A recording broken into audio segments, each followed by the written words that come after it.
In a land where shadows breathe and whispers ride on the wind, a tale begins. Not with a war cry, but with the rustle of bamboo leaves under a crescent moon. The land of Iga, once a realm of balance and silent honor, had fallen into trembling fear. The sacred mountains stood watch no longer. The rivers ran quietly, as though afraid to disturb the spirits lurking in their depths. Evil had crept in, not loud or boastful, but like a mist through the trees. In the heart of this twilight world lived a boy named Kage. He was no nobleman's son.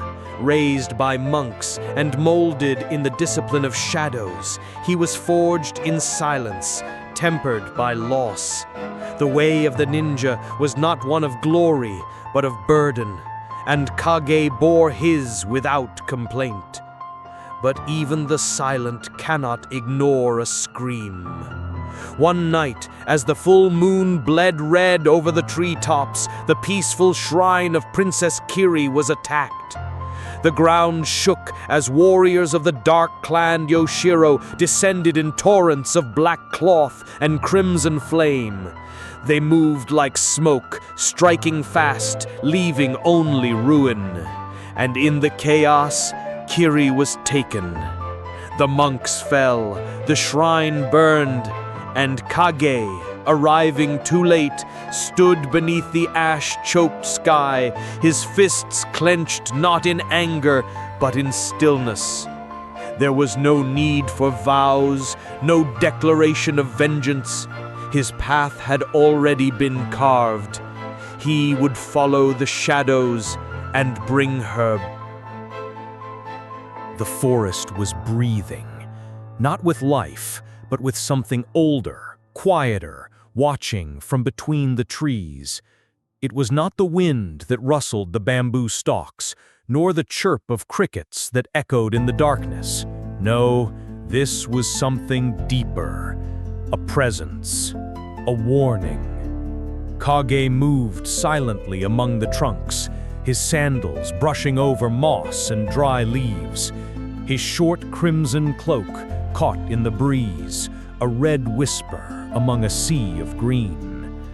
Overhead, the moon hid behind drifting clouds, casting the grove in silver gloom. Every step forward was a step away from the world he knew. There were no monks here, no teachings, only instinct and steel. And he was not alone. From the shadows they came, not with shouts or the clatter of armor, but with silence sharp as steel. Ninja, dressed in black like night itself, dropped from branches and rose from behind tree roots like phantoms. Kage did not hesitate. Steel met steel in a dance of sparks and fury. His blade, curved and gleaming, carved through the stillness, but the enemies were many and relentless. They moved like wolves, surrounding him, testing his patience, waiting for a mistake. Kage's breath remained calm, his eyes scanned, not darted. He parried one strike, spun low beneath another, and in a moment of pure silence, struck true. One fell, then another. But the forest was endless, and so was the danger. Suddenly, firelight flickered through the trees, distant torches, moving fast, reinforcements. Kage's pulse quickened, not from fear, but from clarity. He had to move, now. He leapt, impossibly high, vanishing into the bamboo canopy. Below, the forest floor blurred with motion, enemy shadows slicing the moonlight. But above, Kage soared like a crimson wraith, vaulting from branch to branch, driven not by vengeance, but by necessity. Somewhere beyond this grove, Kiri was waiting, and this was only the beginning. As the treetops swayed and the torches faded into distance, Kage paused on a high limb. The wind brushed his face like a whisper. From here, he could see it, the towering wall of the enemy's outer fortress, rising black and silent beneath the stars. The hunt had begun. The stone wall loomed like a sleeping giant, its jagged teeth cutting into the night sky. A silent fortress, born of obsidian and blood. No banners, no guards chatting idly. Only the occasional flicker of firelight from torchlit balconies, too high to scale, too narrow to trust. Kage crouched among the underbrush, eyes locked on the behemoth ahead. The forest had given way to a clearing of stone and silence. Grass no longer grew here, only gravel, footprints, and the scent of old iron. He waited. A patrol passed, 2 guards clad in black and silver, their steps rhythmic, their faces blank beneath veiled helmets. They carried curved spears, and they did not speak. These were not soldiers. These were watchers. Kage knew their kind, raised not to fight, but to punish. The path up the wall was no path at all, only ancient vines and weathered cracks in the stone. Climbing it would be slow, exposed, dangerous. And yet, he moved. Each fingertip gripped stone, each toe curled around a crevice. No sound escaped him, though sweat traced cold paths down his back. The wall, despite its silence, felt alive, watching him, judging him. Halfway up, a sound, the hiss of a fuse. Kage's eyes darted upward, too late. A flash, shuriken rained from above like metallic hail, trap mechanisms hidden in gargoyle mouths, triggered by unseen pressure. A whisper of steel through air. Kage twisted, bracing himself with one arm as his body arched backward. Blade sliced through the air where his heart had been. He kicked off the wall, flipped midair, and landed cat-like on a stone ledge, hidden behind a broken arch. Breathing steady, eyes sharp. Another trap had sprung, but he lived. He pressed forward. The higher he climbed, the less moonlight followed. Clouds swallowed the sky. The shadows thickened, swallowing the very edges of his form. At the top, 2 sentries stood near a brazier of dying flame. They were not expecting him. He dropped silently between them. A flash of movement, a gasp, then silence again. Only the wind remained. Kage crept along the ramparts now, dark corridors broken by brief stretches of open walkway. The air reeked of oil and rust. He passed rooms lined with scrolls, statues of long-dead warlords, and narrow halls designed to confuse invaders. But he was no invader. He was a shadow, a breath, a ghost of crimson. Then he heard it. A cry. Faint, distant, from deep within. Kiri.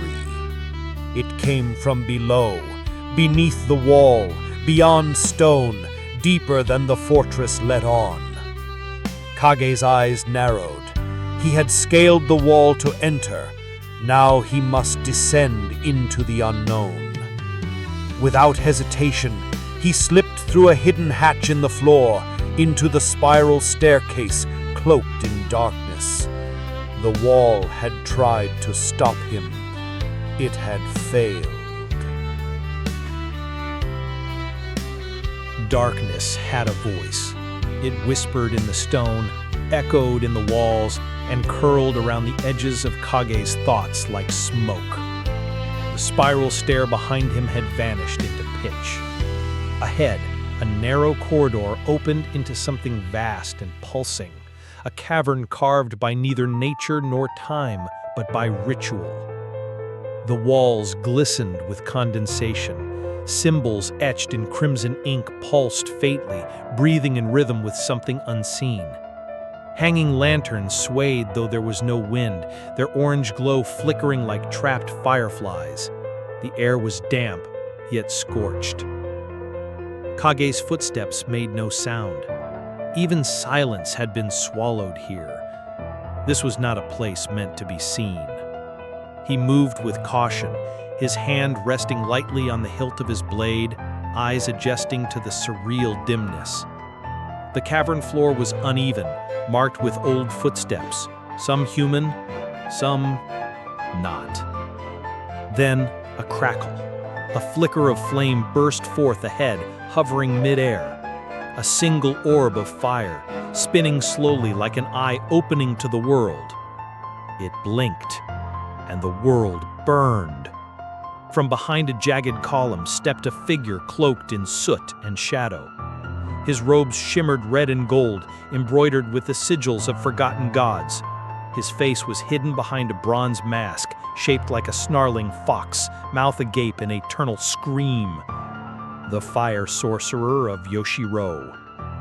He raised his staff. With a deafening roar, the cavern ignited. Pillars of flame erupted around Kage, circling him, licking toward the stone ceiling. But it was not just fire, it was illusion. The flames twisted, forming faces, echoing Kiri's cry, mimicking Kage's own voice. "Help me! I failed! Too late!" Kage closed his eyes. The trick was ancient, warping the will through fear, shaking the soul before breaking the body. He had heard of it. He had trained for it. But training could not prepare for the heat, nor the voice of the dead. He moved, dodging between the spiraling columns, blade drawn, leaping over a chasm that had not been there before. The cavern shifted around him, like a living labyrinth responding to the will of the sorcerer. Stone became smoke, solid ground became sand. But Kage did not slow. He dashed up a broken obelisk, flipped midair, and threw his blade. The sorcerer raised his hand. Too late. The blade struck the staff, shattering it with a scream not human. Instantly, the flames collapsed, the illusions broke. The cavern, now exposed, was nothing but ash and stone. The sorcerer fell to his knees. Without his mask, his face was pale, marked with runes, old beyond years. He looked at Kage, not in anger, but in awe. "You are not just shadow. You are fire restrained." Then he crumbled into dust. The silence returned, but now it was clean, pure. Kage retrieved his blade. His hands trembled, but only for a moment. At the far end of the cavern, a gate of obsidian wood opened slowly. The wind beyond smelled of ash and steel. He stepped through. Above, a tower rose, crimson, guarded, burning. The tower stood like a bleeding wound on the mountain's spine. Its surface was lacquered in dark red, old blood dried under countless suns. The curved eaves of its pagoda-like levels were rimmed in golden trim that caught the firelight of the torches below. Wind howled between the beams, singing a dirge for warriors past. Kage emerged from the cavern's final threshold and gazed upward. 5 stories tall, each tier tighter, closer. The top, still unseen, was lit not by torches, but by the reflection of flame against armor. His breath steadied. This place was not made to intimidate. It was made to kill. He passed through the gate. Inside, the silence was broken only by the low hum of wind through vertical wooden slats. No shadows here, only red light pouring in from the sun as it began to rise, bleeding into the tower from all sides. Dust floated like fireflies. Then a voice, low, grave, not human. "I have waited, son of Iga." Kage turned. From the central chamber stepped a warrior, clad in obsidian armor, etched in gold. A helmet crowned with a wolf's crest hid his features. He bore no bow, no magic, only a katana nearly as tall as himself, bound in ceremonial cloth, unsheathed with reverence. Raikiro, the Crimson Warden, the guardian of the tower, last of the Yoshiro elite. They did not speak further. Blades rang. The clash of steel against steel echoed through the tower like thunder trapped inside a bell. Kage moved like wind, swift, agile, unpredictable. Raikiro moved like earth, heavy, anchored, deliberate. Each strike from Raikiro was a quake. Each dodge from Kage was a breath between storms. Blood stained the floor, not from death, but from resolve. Raikiro's armor began to crack. Kage's arms trembled from blocking blows that could shatter stone, but neither stepped back.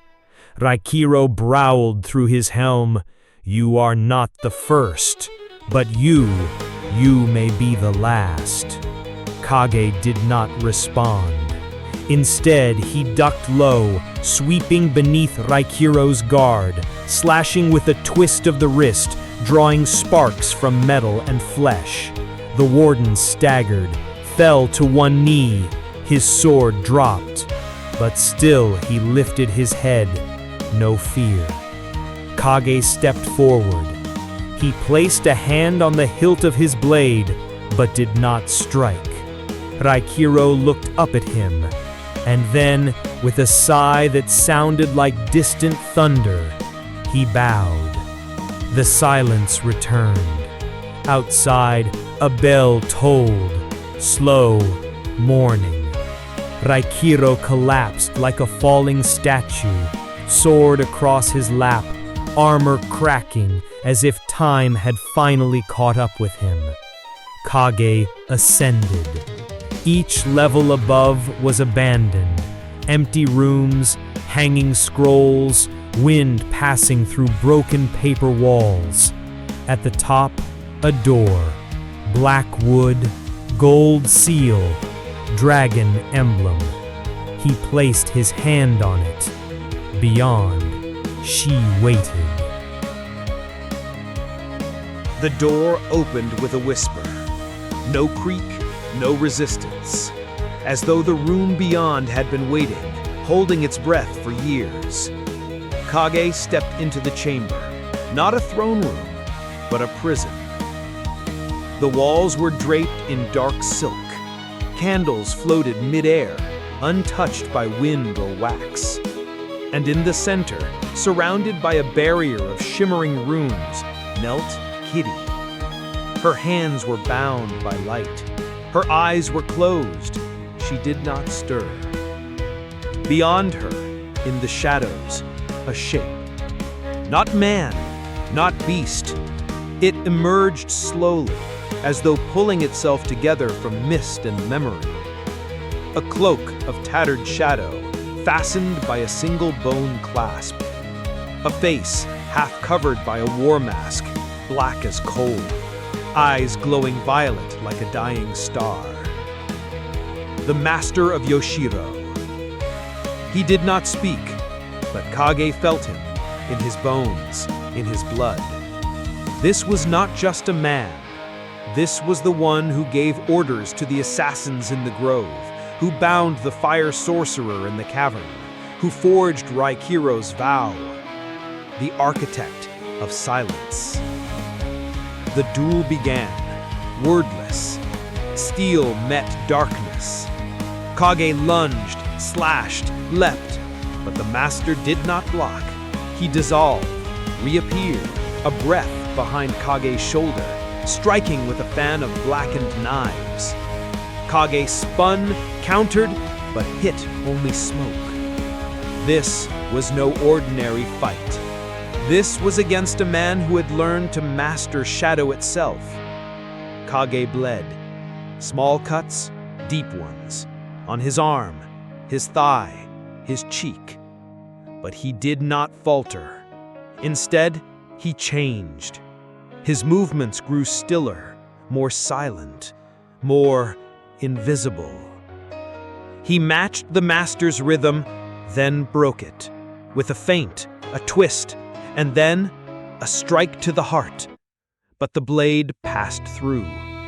The master smiled. You cannot kill what you are becoming. And then he vanished. In his place, a shattered mirror. Dozens of Kage, dozens of enemies. Illusion. But Kage had faced illusion before. He closed his eyes. He listened to the wind, to the flicker of candles, to the breath of the room. And he struck. One clean slice, not toward a reflection, but toward the absence. The shadow shrieked.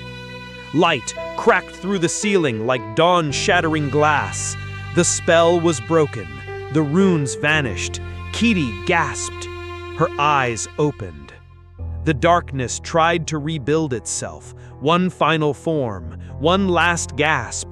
But Kage stepped between it and Kitty, blade in hand.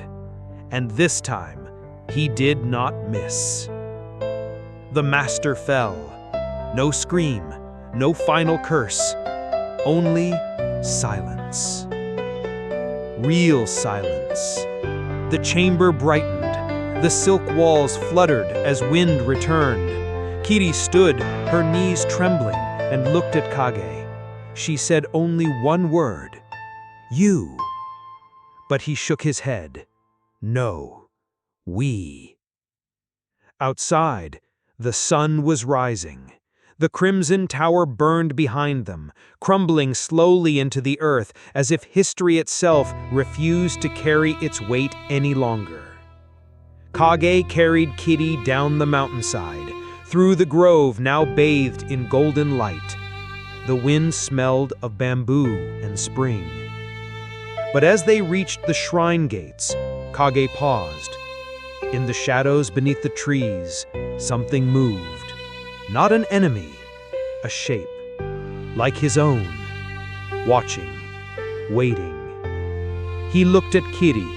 She looked ahead. They stepped into the morning. The legend was not over. It had only changed forms. There are legends carved in stone, others whispered by firelight. And then there are those too quiet for songs, too fleeting for scrolls. The wind carries them. No banners were raised for Kage, no shrine rebuilt in his honor. He did not stay to tell his story. He did not remain by Kiri's side. When peace returned, he left with the same silence he came with, a shadow slipping between morning light. But the land remembered. Villagers swore they saw him once atop the crimson grove during a storm, staring into the east. Children told tales of a red cloak flickering among the trees when danger loomed. And Kiri, in her prayers, never said his name aloud, not out of fear, but out of reverence. Because some names are not meant to be spoken. They are meant to be felt, like the wind that stirs bamboo just before the world changes. So the legend of Kage did not end. It became something else. A silence that walks, a flame that does not burn, a promise that in the darkest hour there will always be one who steps out of shadow.